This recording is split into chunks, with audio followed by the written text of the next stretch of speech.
80 koronavirus kasu positibo berri zenbatu dira Nafarroan azken egunean. 2561 gaztek jaso dute alokairua ordaintzeko emantzipa laguntza 2019an baino 130 gehiago. Hezkuntza departamentuak eta Iruñeko udalak Lezkairuko ikastetxe berria eraikitzeko hitzarmena sinatu duten. Iruñeko udalak zerbitzu berria abiatu du herritarrei bideodei bidez arreta emateko izapideak azkar eta joan etorririk gabe egin ahal izan ditzaten. Ingurumenak uste du aldez aurreko azterketa eta eztabaida beharrezkoa zirela otsoa babestutako espezietzat jotzeko. Alloko, Faltzesko eta Zangozako 17 proiektuk parte hartuko dute despopulazioari aurre egiteko proiektu ekintzaileen lehiaketaren azken fasean. Iruñako 3 ikastetxetako 369 ikasle ingurumen kontzientziaziora hurbilduko dira dantzaren bidez mugaz gaindiko hezkuntza proiektu batean. Memoriaren Nafarroko Institutuak 21 desobiratze programatu ditu aurten. Jarduera horiek hasi zirenetik errepresio frankistaren 114 biktimaren gorpuak berreskuratu dira. Euskara bideak belaunaldi berrien aldeko apustu egin du euskarazko 3 egitasmo digital sortuz. Urbas-Handia eta Bertizko Parke Naturalak klima aldaketara egokitzeari buruzko mugaz araindiko 24 jardunbide egoki onenen artean daude.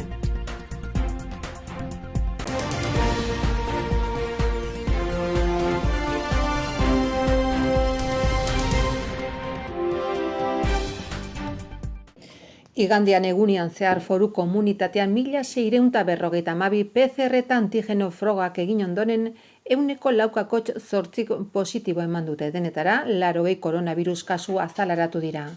Urtarrilaren 3tik izan den daturiko onena da, baina egunak pasatu ala jakinen da benetazko joera den ala datu puntualak besterik ez diren. Kaparrosoko oinarrizko osasun eremuan agertu dira 8 positibo azken egunean, jarraian Txantrea 6rekin, Irurtzun herria 4 positiborekin. Eskubide sozialetako departamentuak jakinarazi du 8 positibo agertu direla 178 egoilar dituen ama mutilba egoitzan. Duela 10 egun txertoaren 2. dosia jaso ondotik. Kutsatutako persona guztiek sintomarik gabe jarraitzen dute. Baiteren, Nafarroko 281 ikasle konfinamenduan sartu dira azken ordutan, hoiekin jada aurre eta lehen hezkuntzako 1921 ikasle dira beraien etxeetan bakartuta daudenak, ikasle guztien artean 3% txamarra. Aipatu ere, ostegunean otsailaren 11an Nafarroko gobernuak aztertuko du ostatu, kafetegi eta jatetxen barnekaldetan konsumizioaren debekuak jarraitzen duen ala irekiko den. Bitartean, debekualdiak agintzen duen bezala, kanpoko terrazetan soilik konsumitu daiteke. Gisa berean, etxeetan etxekoak bakarrik elkartzen aldira eta datu epidemiologikoaren bilakaeraren arabera berrikusiko dituzte aipatutako neurri hauekin jarraitzen den ala ez. Datorren astelenean otsailaren 15ean aztertuko da Nafarrora sartu eta ateratzeko debekuak indarrean jarraitzen duen ala arinduko den. Guzti hau Nafarroko Osasun Publikoaren eta Lan Osasunaren Institutuak eta Nafarroko Ospitalearen Mikrobiologia Klinikoaren zerbitzuak egindako txostenen arabera erabakiko da.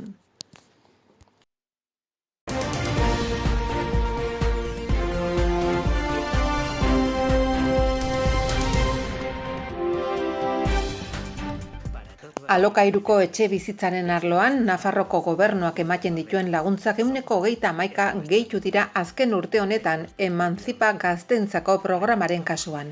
Eta David programan jasotako familia ahulenei etxe bizitza gastua arintzeko laguntzak laukoiztu dira. 23 eta 31 urte arteko 2564 gaztek errenta ordaintzeko 150 eskuratu dute 2020an.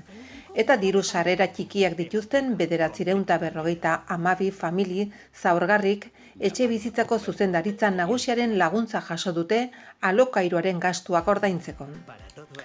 Etxe bizitza izateko eskubide subjektiboaren inguruan 2018ko abenduan onartutako foru legea garatzeko helburuarekin Nafarroko gobernuak 2019ko urtarrilaren 1etik aurrera berehala aktibatu zituen Emantzipa eta David laguntza programak. gazteak emanzipatzea erraistu eta merkatu librean alokairua zuten famili zaurgarriak babeste aldera. Tresna hoiei alokairu eskuragarria sustatzeko beste politika batzuk gehitzen zaizkie, hala nola etxe bizitzaren sustapen publikoa, babestutako alokairurako diru laguntzak edo erabiltzen ez diren etxe bizitzei balio ematea. 2019an indarrean egon den lehen urtean Emantzipa eta David programaren bitartez laguntzak eskaini zitzaizkien 2169 famili unitateri, eta egun 3.516 ematen die estaldura, 160ko igoerarekin. 2021 urteari begira, etxe bizitzako zuzendaritza nagusiak aurreikusi du programa hoien prestazioek 6 milioi euro inguruko inpaktu ekonomikoa izan dezaketela Emantziparen kasuan eta beste 2 milioikoa Daviden kasuan. Bi programetan parte hartzeko eskaerak Nafarroko gobernuaren etxe bizitza atariaren bidez egin daitezke ekimen bakoitzaren orrialde espezifikoetan. Emantzipa departamentuak aktibatutako instrumentu nagusietako bat da. Gazteen emantzipazioa erraisteko eta lehen etxe bizitza bat eskuratzean bultzatzeko apustuaren barnean. Laguntzak 23 eta 31 urte arteko gazteentzako dira. Urtean gehienez 20.000 euroko diru sarrerak izan behar dituzte persona bakarreko unitaten kasuan eta gehienez 30.000 eurokoak persona gehiagok osatzen duten kasuan. Aldi berean, David programa diru sarrera txikiak dituzten famili zaurgarrien etxe bizitza alokairuaren ordainketa arintzeko dena, Sara indizea 1,7 aldiz bera, 952 famili unitate izatera iritsi zen, aurreko urtean emandako 219 unitate ia laukoiztuz.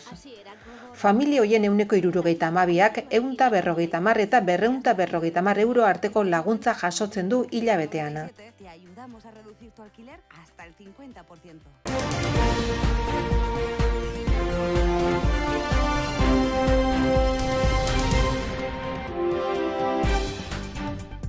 Carlos Jimeno hezkuntzako kontseilariak eta Enrique Maia Iruñako alkateak elkar lanerako hitzarmena sinatu dute Lezkairuko haur eta lehen hezkuntzako ikastetxea eraikitzeko. Hala Iruñako udalak hezkuntza departamentuaren esku jarriko du eskola berria eraikitzeko lur saila. Lan hoiek Nafarroko gobernuaren 10,7 milioi euroko inbertsioa izango dute. Ikastetxe berria eraikitzeko lanak 2021ko lehen seihilekoan hasiko dira eta 18 hilabetez gauzatuko dira, lanak 2022an amaieran amaitzea aurreikusita. 10.688.420 eurokoa bezabarne inbertsioarekin.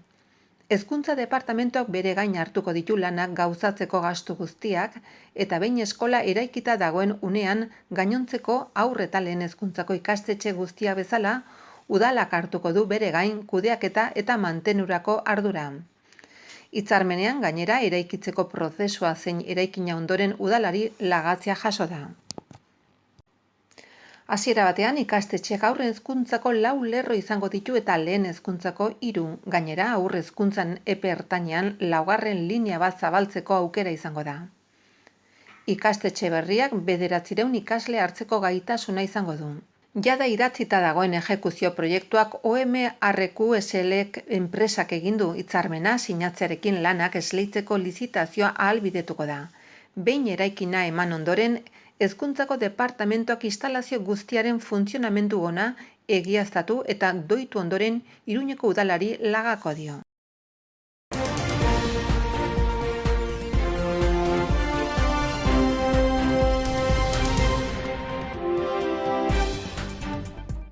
Bideodei bidezko izapideen zerbitzu berri hori martxan jartzearekin batera Iruñeko udalak egungo gizartearen eskaerei emandako arreta eguneratzen du. Zerbitzu personalago eskainiz erosoa, azkarra eta segurua eta herritarra edonondik sar daiteke aurrez aurreko arreta puntu batera joan beharrik gabe. Baliabide berri horretarako sarbidea, baita bideodei bidezko arreta jasotzeko behar diren informazio eta agiri guztiak ere pamplona.es/vamoscontigo webgunean daude. Pandemiak herritarrek eskatzen duten arreta modu aldatu du eta hori agerian geratzen da iazko datuak aztertuz gero. Izan ere Iruñeko udalaren aurrez aurreko arretarako eskakizunak 126 baino gehiago jaitsi ziren 2019rekin alderatuta. eta kopururi konfinamendu hilabetei dagokiona, baino askoz txikiagoa da. Aitzitik 2020an 13% baino gehiago handitu zen 0-10 telefonoaren bidez egindako eskakizun telefonikoen eta elektronikoen kopurua. Baina askotan arreta telematikoak ez du ahalbidetzen izapide batzuk behar duten gertutasun maila. Egoera horren aintzinean orain martxan jarri den bideodeiaren baliabidea konponbide eraginkorra da. Horrelako izapideak egiteko aukera ematen baitu, arreta personala eta zuzen emanez, eta herritarrek joan etorriak egin eta udal bulegoetara sartu beharrik gabe. Zerbitzu berri horretara sartzea oso erraxa eta irisgarria da herritarrendako eta hoiek bideodei bidezko arreta eskatu beharko dute pamplona.es/vamoscontigo webgunearen bidez, Iruñako udalaren webgunean. Online gune horretan bertan aurkituko dituzte bide horren bidez eskaintzen diren zerbitzuetarako sarbidea eta ikus-entzunezko baliabidei bat, non zehaz-mehaz erakusten den nola jaso horrelako arreta eta erabiltzaileek izan ditzakeen zalantza guztiak konpontzen diren. Guztira 9 dira momentuz bideodei bidez egin ahal izanen diren izapideak. Jakinanazpenetarako helbide orokorra aldatzea, zergen banku helbideratzea, aldizkako zergen edo tasen ordainagirien xeapenak edo kopiak ematea, zergen ziurtagiriak, txostenak edo agiriak, ordaindu gabeko zorrik ez izatearen gaineko egiaztagiri edo frogagiriak, zirkulazioaren gaineko zergen inguruko erreklamazioak edo errekursoak, hiri lurzoruaren balio konsultatzea, gain balio kalkulatzeko eta errolda agiria eskuratzea. Azken izapide hori adibidez izan zen iaz gehien eskatu zen udalaren herritarrendako informazio telefonoaren bidez osotara 36.801 eskaera egin baitziren. Halaber udalaren egoitza elektronikoaren bidez gehien egindakoen artean laugarrena izan zen. 20.100 sarrera baino gehiago izan baitziren izapide hori egiteko webgunean.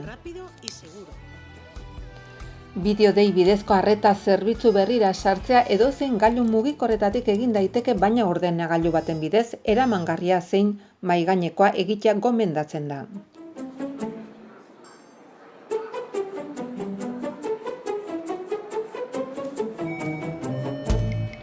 Hola, buenos días, soy Loli. ¿En qué puedo ayudarte? Hola, ¿qué tal? Mira, quiero un volante de empadronamiento. Nuevo servicio de trámites por videollamadas. Cómodo, rápido y seguro.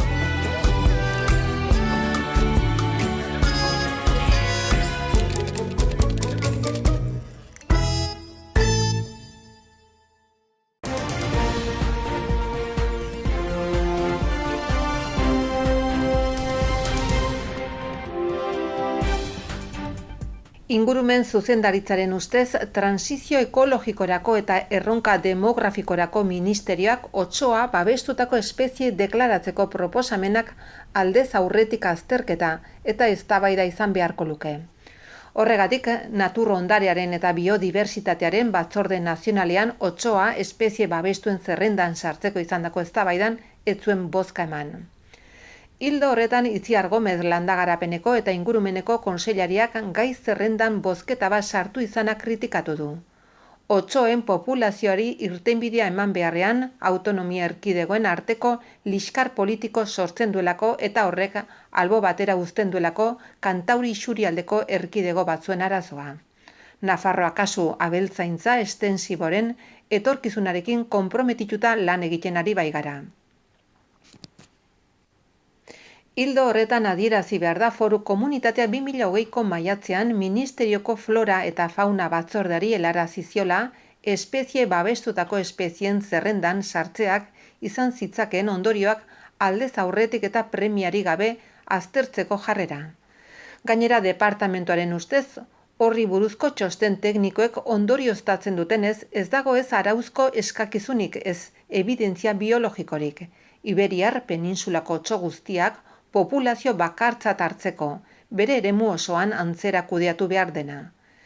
Bere ustez, otsoak populazio egonkorrak mantentzen ditu peninsulako ipar-mendebaldeko koadrantean eta azken hamarkadetan edapen bat izan du hegoalderantz eta ekialderantz.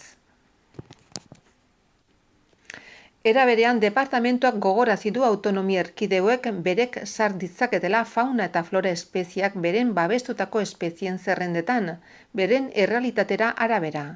Hori dela eta horrelako erabaki batek, hala badagokio alderdi interesdun guztiek, hau da administrazioak, lehen sektorea, mugimendu ekologista, toki erakundeak eta bar, arteko aurretiazko azterketa eta eztabaida eskatzen zuela uste du.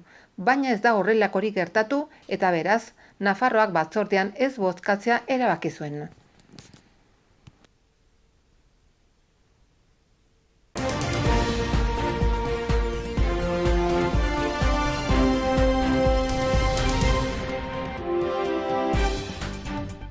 Alloko, Faltzesko eta Zangozako 17 proiektuk parte hartuko dute despopulazioari aurre egiteko proiektu ekintzaileen lehiaketaren azken fasean. Askotariko gaiei buruzko negozio ideiak ala nola gizarteratzea eta laneratzea, ekologia edo mugikortasuna prestakuntza programa baten bidez garatuko dira jendaurrean aurkezteko. Guztira erran bezala 17 proposamenek Komtoral Starter gikintzailezako lehiaketaren azken fasean parte hartuko dute. Nafarroko gobernuak eta Eluekok Allo, Zangoza eta Faltzesko eremuetan garatzen duten programaren barruan. Despopulazioari aurre egiteko landa ingurunean negozio berritzaileak bultzatuz. Pertsona talde bat gara ikusi duguna gure lana bapatean, ia ezer ezean geratu dela oso denbora gutxian.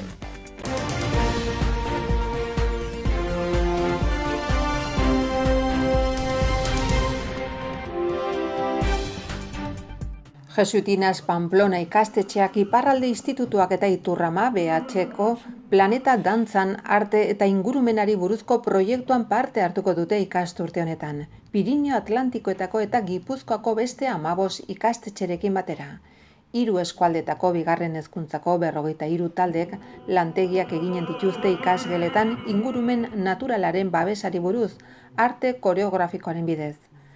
Lantegiak urteko lehen hiruhilekoan hasiko dira, beti ere indarrean diren osasun arauei egokituta.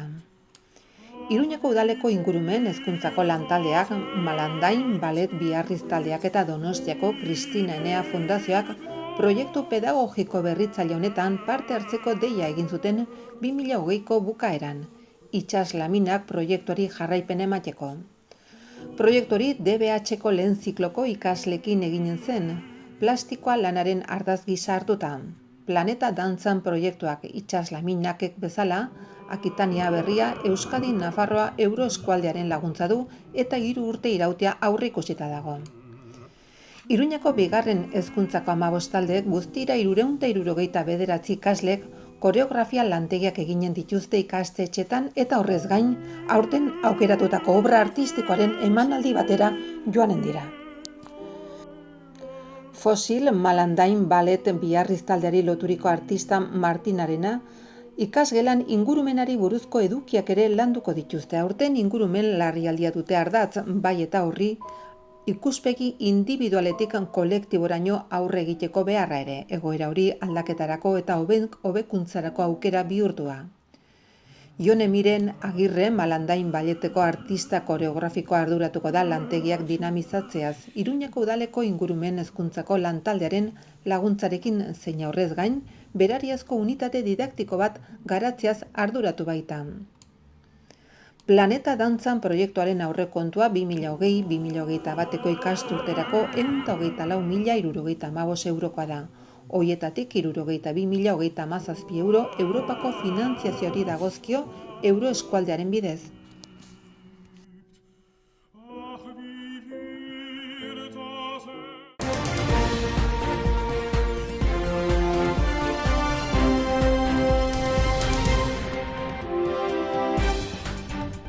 Memoriaren Nafarroko Institutuak 21 desobiratze egitea aurreikusi du aurten biztanleria zakuekin, Ezkabako San Kristol gotorlekuko iesaldiko presoekin eta makisaren borrokaren testu inguruan gerrilari antifaxisten errepresioarekin lotutako hobiak izan daitezkela pentsatzen den kokapenetan.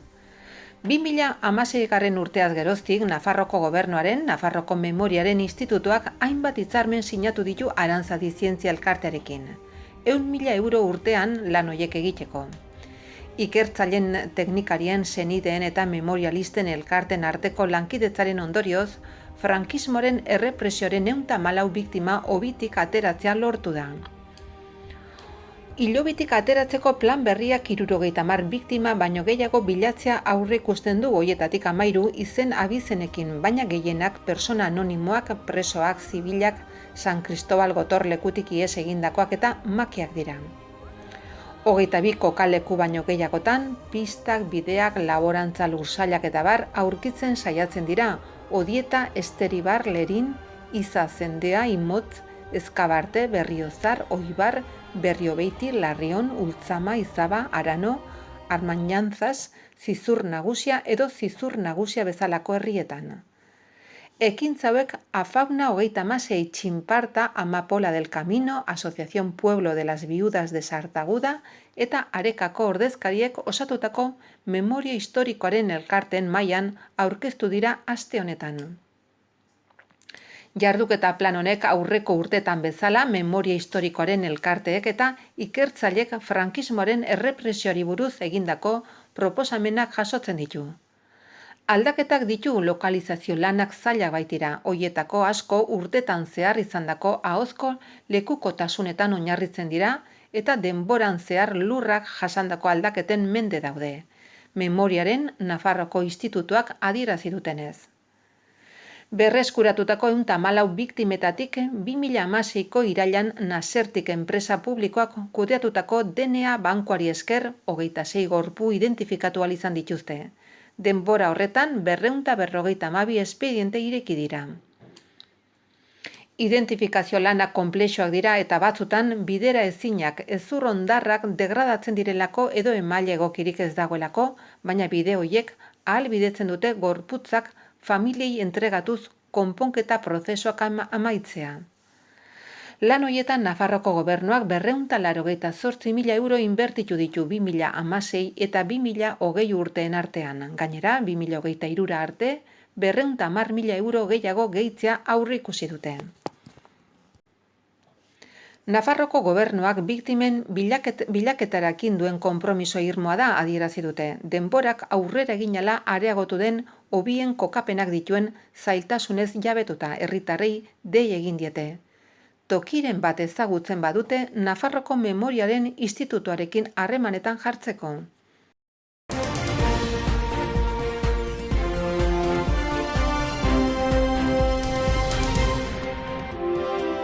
Gaztedia, Nafarroko haur eta orokorrean belaunaldi berriak dira Euskarabideen lan ardatz nagusietako bat. Euskarabideak Euskararen Nafar Institutuak hiztun berriei zuzendutako politika zehatzak garatuz jarraitzen du. Euskarazko eduki digitalak sustatu eta hizkuntza honetan sarean dagoen formazio zein kultura eskaintza gehituz. Ildo horretan, AT, web, mintzoa gelara eta matxin eta katxalin ekimenak aurkeztu ditu erakundeak. Euskararen ahozko tradizioko elementuak lantzeko helburua dutenak. Zehazki haur txikienei zuzendutako miniserie intuitiboa eta erakargarria da, Nafarroko sortzaile gaztek egindakoa. Halaber, mediatekako edukiak dituzten proposamen didaktikoak ere badira, euskararen ahozko tradizioan bigarren hezkuntzan zein haur eta lehen hezkuntzan lantzeko. Gobernuak onartutako Nafarroa suspertu planean euskara bideak proposatuta euskarazko kultura edukiak sortzera eta haur eta gaztek hoiek sortzea eta erabiltzea sustatzera bideratutako ekintzak jasotzen ziren. Ekimenen aurkezpenean izan dira herritarrekiko harremanetarako Ana Ollo kontseilaria eta euskara bidearen zuzendari kudeatzailea Mikel Arregi. Ollok adierazi du gazteak euskara bidearen lanerako ardaz nagusietariko bat direla. Gero eta gazte elebidunagoak, eleaniztunagoak eta jatorri digitalekoak ditugu eta horrek alor horretan lan egitea eskatzen die erakundei.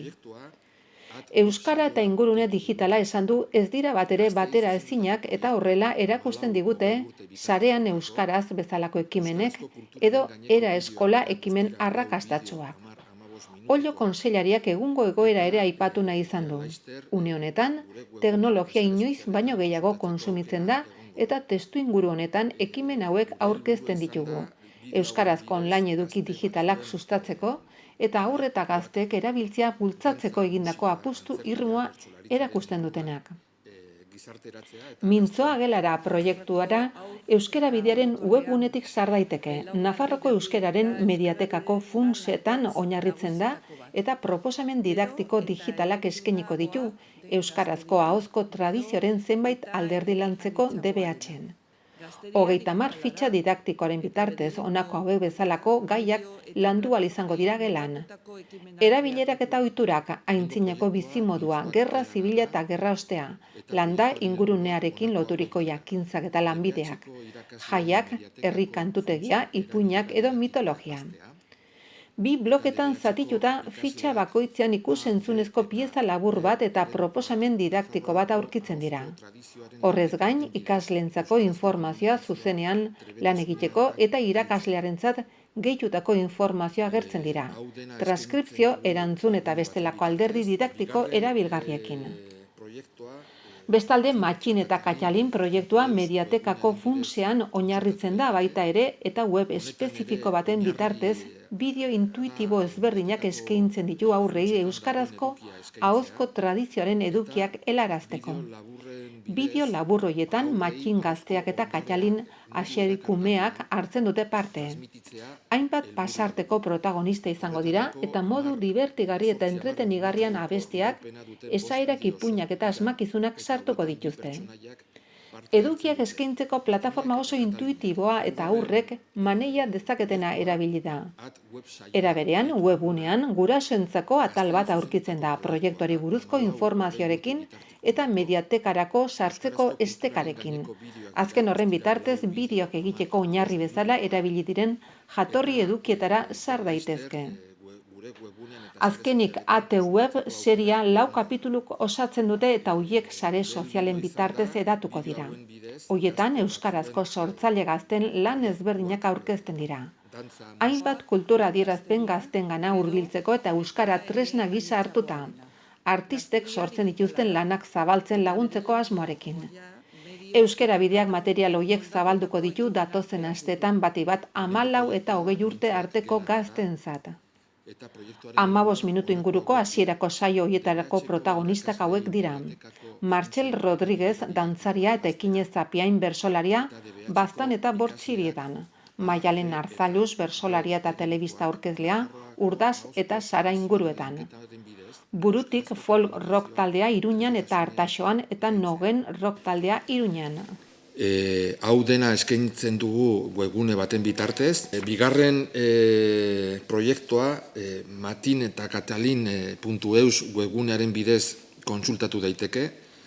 Honetan ere oinarri da mediatekako funtsetan dagoen edukia eskaintzea eta bideo laburren bidez aurrei ahozko ondarea modu erakargarrian transmititzea helburua dugu.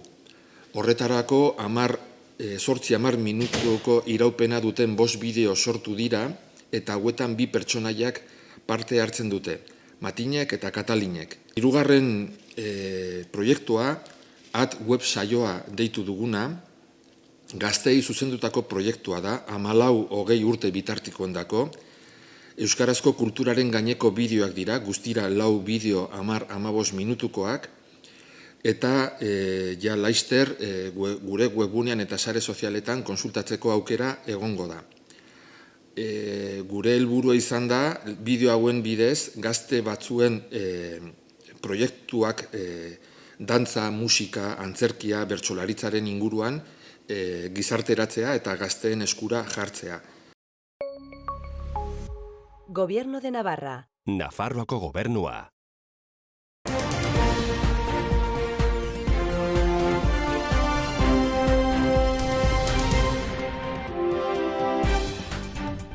Europako Natur Klima Interreg Poktefa proiektuko erakunde bazkidek Espainia-Frantzia mugaz araindiko zonan garatutako 24 jardunbide egoki hautatu dituzte guztira. Hoietako erdia foru komunitateak proposatuta. Hoien artean aurkitzen dira Urbasa Handiako eta Bertizko parke naturalak. Europako proiektu honetarako hautatutako 4 espazio naturaletatik 2. Pirinioetako Parke Nazionalarekin eta Frantziako Akitania Berriko itsasartzeko espazio atlantiko eta itsasokoekin batera. Beharra dagoen lekuak, eta dena dago interkalatuta. Esplotazio forestal gutxiago egon da azken urte hauetan, eta nolabait erraso txiki horiek mendian zeudenak basoa ari da jaten. Baita errasoetan ateratzen dira ipuruak, eta bien artean, pagotxo bat. Eta hemendik 40 urte horrela, zenbait lekuak, ez badugu ez errez egiten edo zerbait egiten, pues ari da rasoen zatia desagertzen, bai.